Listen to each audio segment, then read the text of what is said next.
பிறக்கும்போது ஏழையாய் பிறப்பது உன் தவறல்ல. ஆனால் இறக்கும் போதும் ஏழையாய் சாவதுதான் உன் தவறு.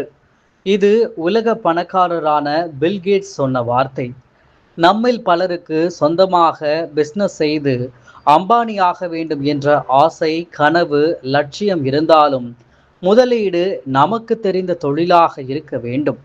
கடன் வாங்கி சொந்த பிசினஸ் செய்தாலும் அதில் வெற்றி அடைவோமா, தோல்வியை சந்திப்போமா என்ற சந்தேகத்தால் சொந்த பிசினஸ் கைகூடாமல் போய்விடும். உண்மையில் ஒருவருக்கு சொந்த பிசினஸ் அமையுமா அல்லது அரசு வேலையா, தனியார் வேலையா என்பதை அவரவர் ஜாதகம் மூலம் தெரிந்து கொள்ளலாம். சொந்த பிசினஸ் யாருக்கு அமையும்?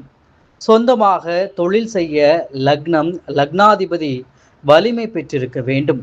குறைந்தது லக்னமும் லக்னாதிபதியும் நல்ல நிலையிலாவது இருக்க வேண்டும் என்பது முக்கியம். லக்னம், லக்னாதிபதிக்கு பிறகு ஜாதகருக்கு நடப்பில் உள்ள தசா என்ன, சொந்த தொழில் செய்ய உகந்த தசா நடப்பில் உள்ளதா என்பதையும் ஆராய வேண்டும்.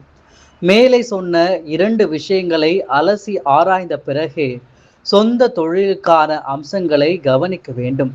சரி, இனி சொந்த பிசினஸ் செய்வதற்கான கிரக நிலைகளை பார்ப்போம். லக்னத்தில் இருந்து 10ஆம் இடம், 10ஆம் அதிபதி, 10ஆம் இடத்தில் நின்ற கிரகங்கள், சனி பகவானின் நிலை ஆகியவற்றை ஆராய்ந்து சொந்தமாக பிசினஸ் செய்ய முடியுமா?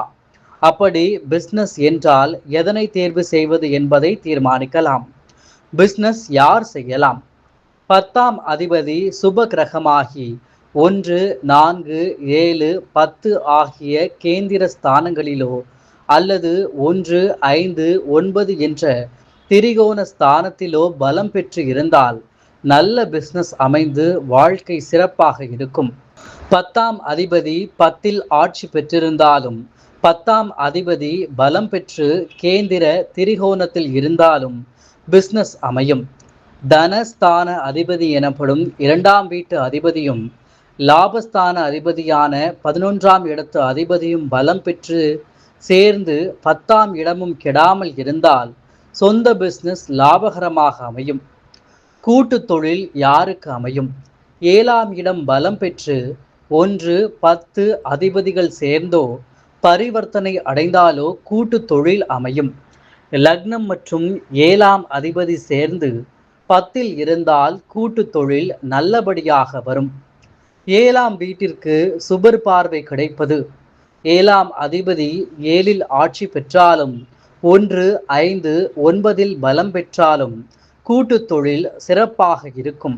சுப கிரகங்கள் 7இல் பலம் பெற்றிருந்தாலும் 10ஆம் அதிபதியை காட்டிலும் 7ஆம் அதிபதி பலம் பெற்றால் கூட்டு தொழில் செய்யலாம்.